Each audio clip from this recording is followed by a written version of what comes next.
આ ટાણે તમે જુઓ ને તો આ માંડવાનો બેહવાનો પ્રસંગ હોય કે રાવણાનો હોય કે અત્યારે વ્યવહારનો, તો આ ચાય દારૂની ગંધ નથી આવતી. ભગવાન દારૂડિયાને સદબુદ્ધિ આલી દે. આપણને બધાને ખબર છે કે હાલમાં ગુજરાતમાં દારૂબંધી છે અને એ પણ ખબર છે કે દારૂબંધીના લીરે લીરા ઉડતા જોવા મળતા હોય, દારૂની બોટલો પણ મળતી હોય, દારૂડિયા પણ મળતા હોય અને નેતાઓ દારૂને લઈને જે છે તે નિવેદનો પણ આપતા હોય છે. અને તે વચ્ચે હવે ગેનીબેન ઠાકોરે પણ દારૂને લઈને એક નિવેદન આપ્યું છે. આ નિવેદન કેમ આપવામાં આવ્યું તે જ અંગે વાત કરીશું આજે આ વિડીયોમાં. નમસ્કાર, સ્વાગત છે આપનો ક્રાંતિ માર્ગમાં અને હું છું મેક્ષુ ઠાકર આપણી સાથે. જે રીતે થોડા સમય પહેલા જ ઠાકોર સમાજ દ્વારા લગ્ન અને મરણના ખર્ચને ઓછો કરવા માટે એક બંધારણ ઘડવામાં આવ્યું હતું અને આ બંધારણના ભાગરૂપે ગેનીબેન ઠાકોર દ્વારા એક મોટું નિવેદન આપવામાં આવ્યું, જેમાં તેઓ એક લગ્ન પ્રસંગે પહોંચ્યા અને લગ્ન પ્રસંગમાં તેમણે કહ્યું હતું કે જે રીતે ઠાકોર સમાજે બંધારણ ઘડ્યું છે તેને લઈને હવે જે લગ્નમાં દારૂડિયા જોવા મળતા હતા તે દારૂડિયા નથી જોવા મળી રહ્યા. તો આ બંધારણને લઈને ગેનીબેન ઠાકોરે વધુમાં શું કહ્યું એકવાર તેમની પાસેથી પણ સાંભળી લઈએ. આજે આમ તો અરણપા ગામે સામાજિક પ્રસંગમાં આપ સૌ પધાર્યા છો. યજમાન તરીકે મુખાજીના ભાઈ શું નામ? બધાભાઈના દીકરાના લગ્ન ને લગ્નની ખુશીમાં આપણે બધા અહીંયા શહેર સંબંધી સૌ આમંત્રિત મહેમાનો અને બધા આપણે આવ્યા છીએ. પહેલા તો દીકરાને લગ્ન માટેની શુભેચ્છાઓ પાઠવીએ. મામેરું લઈને પણ મોહાળમાંથી આવ્યા છે, ખેડાથી, અને શહેર સંબંધી પણ મોટા પ્રમાણમાં છે. આજે હું 10-12 ઠેકાણે આપણા સમાજમાં લગ્નમાં ગઈ, અલગ અલગ ગામોમાં. છેક ત્યાં ભાભરથી કરી અને અહીંયા આરંભવા ને હજી ત્યાં દાનાજીને રવાનું બાકી છે. પણ આજ ખૂબ રાજીપો થયો. રાજીપો એ બાબતનો થયો કે સમાજે વગર મુકામેથી બંધારણ કર્યું, પૂરેપૂરું સમાજ પાલન કરી દીધું. એટલે સમાજને બધાને નાથ ગંગાને ખૂબ ખૂબ વંદન કરું છું, આભાર માનું છું. અને બીજા સૌથી સારા સમાચાર એ મળ્યા કે બધા ગંઢિયામાં આમ કુંભામાં બધા રાવણામાં બેઠા હોય. મેં પૂછ્યું કે બેન આ પહેલી વખત આ વખતના 2 મહિનામાં આ લગ્નમાં એ ઠાકોર સમાજમાં અખાત્રીએ કોઈ જમીન નથી અડાણી મેલી, નથી કોઈએ વેચી કે નથી કોઈએ જમીન ઉપર લગ્ન પ્રસંગમાં કોઈએ ઉપાડ લીધો. આ લગભગ બધા ગામોની અંદર આ બધા સમાચાર સારા સમાચાર મળ્યા. નહીતર બંધારણ ન કર્યું હોત તો અખાત્રી આવે એટલે કાં તો કટકો અડાણો મેળવો પડે, કાં તો અડાણો હોય તો એના ઉપર લેવા પડે, અને તું ના હાલે એમ હોય તો પછી વેચવું પડે. આ 3 માંથી એક ગમે કંઈક કરવું પડતું હતું.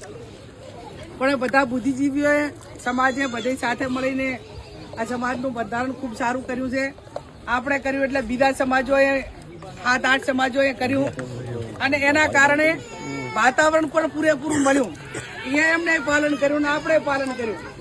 એટલે ના શહેર સંબંધી હોય ત્યાં બધા આવું આપણું જે બંધારણ થઈ હચવે રહે એવું બધું જ્યાં તમારે બધાએ કહેવાનું પડતું હોય, કોઈકને આગેવાનોએ 2-5 જણાને કહેવું પડતું હોય તો કહેજો. અને આ બંધારણ બાબતમાં ગામ લેવલે અને તાલુકામાં છૂટ આપેલી છે કે લગીર પણ કોઈ બંધારણનું ઉલ્લંઘન કરે, એનો ભંગ કરે તો એને દંડ લેવાનો જ છે અને એને જે પ્રમાણે ઠપકો આલવાનો હોય એ ફરજિયાત આપવાનો જ છે. એનાથી આમાં કોઈ આમાં ગેનીબેને બાજછોડ નથી, કેશોદીએ બાજછોડ નથી, અનાદિની બાજછોડ નથી ને એક સામાન્ય માણસની પણ કોઈ બાજછોડ નથી.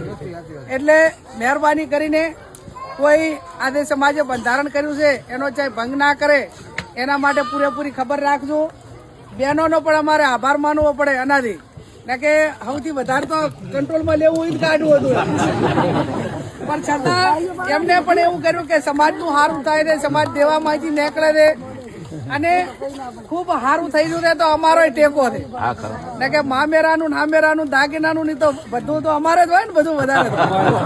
પણ અમે પણ સમાજ માટે ભોગ આલ્યો છે કે એડો સમાજનું સારું થતું હોય તો અમે પણ આ સમાજેથી નિર્ણય લીધો એના ભેગા. બીજું આ 2 મહિના દરમિયાન સમાજમાં એટલું વાતાવરણ સારું રહ્યું છે. આ ટાણે તમે જુઓ ને તો આ માંડવાનો બેહવાનો પ્રસંગ હોય કે રાવણાનો હોય કે અત્યારે વ્યવહારનો, તો આ ચાય દારૂની ગંધ નથી આવતી. આગળ તો એક બપોર પછી માથું ચડે પાછું દારૂડિયા કને બે એટલે ઈ બીજું વધારાનું માથું છે. આજ તમે જુઓ 8-10-12 ઠેકાણે આટલા ફરી પણ ચાય મને આ પ્રકારની બધી જોવા મળી નથી. એટલે ભગવાન દારૂડિયાને સદબુદ્ધિ આલી દે અને હું તો હબુતું બંધ કરે એવી ભગવાનને પ્રાર્થના, સદારામ બાપુને પ્રાર્થના. બીજો પણ એક સારો એવો ફાયદો થયો છે. ફાયદો એ થયો છે કે આ બંધારણ નતું એ પહેલા હું સવારે 7 વાગે ઉઠું ને ઘરે 6 વાગે કેટાણે 6:30-7 વાગે, તો ઘરે 5-6 જણા આવીને બેઠા હોય. અને 5-6 જણા આવીને બેઠા હોય. કેમ બેઠા હોય? એમને ખબર કે હું મોડા દઈશ તો બેન નીકળી જાય છે, પણ પીડા એ બેઠા હોય. પીડા કઈ હોય? સામાજિક પીડા હોય. કોઈને દીકરીનું હોય, કોઈને વહુનું હોય કે બેન આ લગ્ને ગયા હતા અને આ ડીજે વાળા હતા અને આના કારણે આ દીકરી અને હિસાબે આવી ઘટના બની, અમારે વહુની ઘટના બની. પણ માતાજીની કૃપાથી આ ડીજે બંધ થયું એટલે આપણે નોતરું વગરના જે મહેમાન હતા એ ગયા. હા, ડીજે વાળામાં તો કોઈ નોતરું હોય ને, જે હોય જેવા ને તેવા બધા આવેલા. એટલે બધી કરીને જાય ને રસોડું બધું ભેળીને જાય. લગન મેલવાની પ્રથા બંધ કરી એટલે લગનિયા ઘરધણી 5 મેલે 10-20 મેલે, પણ આખા ગામમાંથી પૂછ્યા ઘાસ્યા વગર લગ્ન દાતા રહે. એટલે દેવાઈને ખબર ના હોય ચાતા આયા છે, મેલનારે ખબર ના હોય ક્યાંથી આયા છે. એટલે આ બે બધીઓના કારણે સમાજમાં જે અઘટિત ઘટનાઓ બનતી હતી, પરિવારોની આબરૂ નથી રહેતી, એમાં પણ ખૂબ મોટો ફાયદો સમાજને થયો. આ મારી વાત સાચી ખોટી? મેં 2 મહિનાની અંદર આ બધું મેં મારી નજરની સામે અભ્યાસ કરીને જોયું. અને એટલા માટે આટલો બધો ફાયદો સમાજને આ રીતે થાય છે. ત્યારે તમને બધાને હું ફરી અભિનંદન આપું. સદારામ બાપુના નામે આવડું મોટું બંધારણ આપણે અમલમાં મૂક્યું હોય તો 100% બાપાના આશીર્વાદ એ સમાજ ઉપર છે. અને સદારામ બાપુના આશીર્વાદ આપ સૌની મહેનત, પ્રયાસ, પ્રયત્ન આ બધું ના હોત તો શક્ય નહોતું. કેમ કે પછી તો બીજા સમાજો તો પછી કર્યું, પણ પહેલું આપણે કર્યું એ બહુ અઘરો વિષય હતો. છતાં પણ બધાએ સાથ સહકાર આપીને આ કર્યું છે. આવનાર સમયમાં હવે મોટા ગામ છે, એ મોટા ગામોની અંદર સમૂહ લગ્ન ગામ ન જ થાય. ભલે ફેરા પોતપોતાને ઘરે હાલે, પણ આખા ગામનો જમાવનાર એક જ જગ્યાએ રાખે. એવું પણ હવે આવનાર સમયની અંદર આપણે જ્યાં 100% ઠાકોરાના ગામ છે અહીંયા આ પ્રમાણે પણ કરવું છે, તો એને આપણે આગળ વધારવા માટેના પ્રયત્નો કરીશું. નાના મોટા વ્યસન હોય તેમાંથી બાદ રહેવું, શિક્ષણ તરફ આગળ વધજો અને ભયામાં મેળ રાખજો. ભયામાં, કુટુંબમાં, હગાવાલામાં ક્યાંક પ્રસંગ હોય ને એ ટાણે દામ ના લેતા કે હવે ભાઈ આ ધોનું વેર વાળવાનું છે, એવું ના કરતા. સમાજે આટલું કર્યું છે, તમે હવે થોડુંક આટલું કરો. અને એ બાને ભાઈચારાની ભાવના હગાવાલામાં બધામાં સમાજની એકતા હચવાઈ રહે અને જે ધંધામાં છો, શિક્ષણમાં બધામાં ખૂબ આગળ વધી અને સમાજનું જે સારું કામ થાય એમાં બધા સાથે રહો. એ જ શબ્દ સાથે આપ સૌનો આભાર.